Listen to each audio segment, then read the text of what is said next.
Welcome to The Explainer. Today we're tackling something that's totally transformed our world, something most of us use every single day, the camera. We're going to trace its incredible journey, all the way from a simple dark box to that little supercomputer you carry around in your pocket. All right, let's get into it. You know that feeling, right? You're in a moment that is so perfect, so fleeting. A sunset, a specific laugh, the look on a friend's face, and you just wished you could bottle it, hold on to it forever. For pretty much all of human history, that was just a fantasy, a poet's dream. But what if you actually could? And really, that's where this whole story begins. It's a quest born from that one seemingly impossible wish, to figure out how to command light itself, how to turn a passing moment into something tangible, something real. Now, our story doesn't start with a device you'd recognize. It starts with an observation, something that felt almost like magic. Long before we could take a picture, we figured out how to project one, creating these first kind of ghostly images inside nothing more than a dark box. This thing was called the camera obscura, which is just Latin for darkroom. And the principle behind it is so simple, it's almost hard to believe.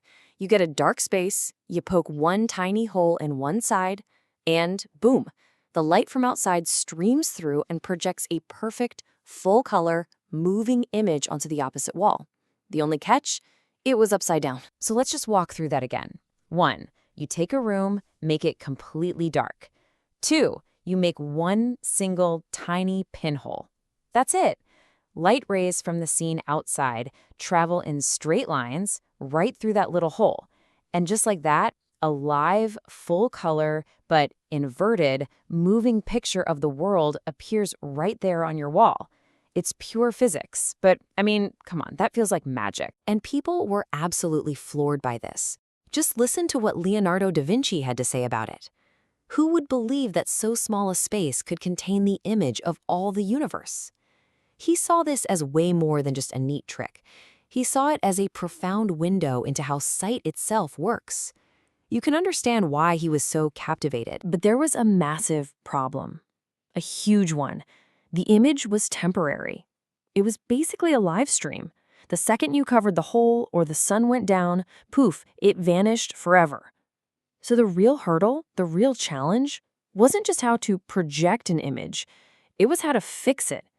How do you make that beautiful ghost stay put? And the answer, as it turns out, didn't come from physics. It came from chemistry. This was the next great leap, discovering materials that actually reacted to light, things that could be permanently altered by it, effectively trapping the image that the camera obscura could only ever show for a moment. And this brings us to the hero of this chapter, photographic film. At its core, film is really just a strip of plastic that's been coated in a very special chemical soup, an emulsion, that's incredibly sensitive to light. When light hits these chemicals, it sets off a reaction, kind of etching an invisible or latent image right onto the surface. That was the secret sauce. Now, for centuries, progress was pretty slow. But once that first permanent photo was finally captured in 1826, innovation just exploded. All of a sudden, we have the daguerreotype in 39, then flexible roll film in 85, and just 3 years after that, Kodak's Brownie camera put photography right into the hands of regular people. The race was on. To actually master this new chemical process, photographers needed to be in control, and the two most fundamental controls are aperture and shutter speed. Think of it like this. The aperture is like the pupil of your eye. It controls how much light gets in. Is it a flood of light or just a trickle? The shutter speed is like blinking. It controls how long that light is allowed to touch the film. Getting the balance right was the art of it all. And this slogan just perfectly illustrates how this super complex process was made simple for everyone. Kodak's real genius wasn't just the tech, it was making it easy. You press the button, we do the rest. What they were saying was, don't you worry about all that complicated chemistry. We got this. And just like that, anybody could be a photographer. Anybody could fix their own memories in time. For the better part of a century, that chemical world of film was king. But then, an entirely new revolution came along, a leap just as huge as the one from the camera obscura to film.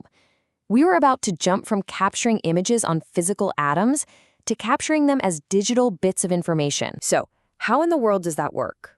Well, instead of film, a digital camera has a sensor. And honestly, the best way to think about a sensor is as a grid of millions of tiny light-sensitive buckets. When light particles, photons, hit the sensor, each little bucket collects them. It then counts how many it caught and converts that number into an electrical signal. That signal becomes data. It becomes a pixel. This completely flipped the script. It created a whole new paradigm. With film, your medium was a chemical emulsion. The image was a physical thing, a negative, and you had to wait hours, even days, to see if you got the shot. With digital, the medium is an electronic sensor. The image is just a data file of ones and zeros, and the result is instant. That one change, from days to right now, it altered absolutely everything. Suddenly, the power of pixels gave us all these freedoms we never had with film. You get instant feedback. You know right away if you got the shot. If not, delete and try again. No big deal. You can make 1 million perfect copies and share them across the globe in seconds. You can edit a photo however you want, knowing the original is always safe. And, of course, you can store thousands of photos on a device smaller than a single roll of film. Which, of course, brings us to today, this entire incredible history, from the darkroom to the chemical reaction to the digital sensor. It is all culminated in the device that nearly all of us carry every single day, our smartphone camera. Just think about it for a second. Your phone's tiny lens, it uses the same basic optical principles as the camera obscura from hundreds of years ago. Its sensor, a direct descendant of that digital revolution. But now there's a third critical piece, the software. The software is the new chemistry.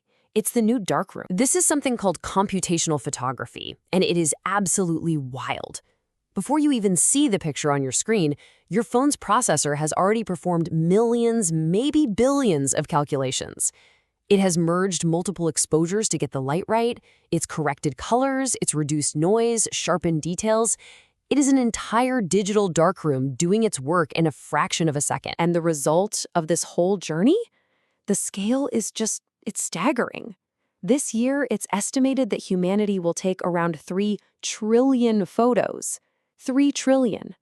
That original, impossible wish to save a moment forever has become so common, so integrated into our lives, we barely even think about it anymore. So we end up with this big question.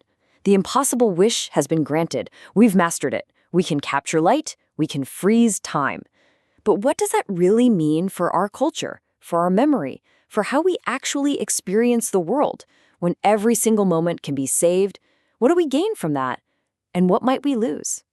It's something to think about the next time you press that button. Thanks for watching.